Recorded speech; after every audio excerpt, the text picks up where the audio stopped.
In this video, I'm going to show you how you can easily hide online on WhatsApp.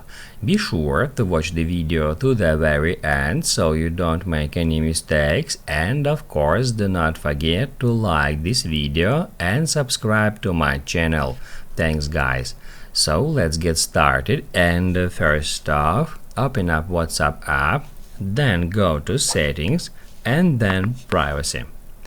Then, first off, tap at last seen and online. If you want to hide your last seen and online, select nobody and same as last seen.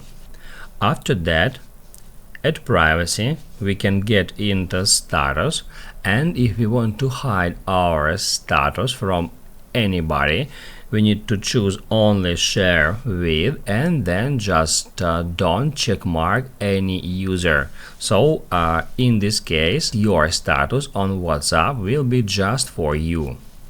Also, in privacy, we can scroll down a bit, and right there we can find read receipts. If you don't want anyone to know you read the messages, just turn off that option. That's how you can easily hide online on WhatsApp. Now you can write down in the comments below if you have any questions about that tutorial. Hit the like button if you liked that video, and see you in the next one.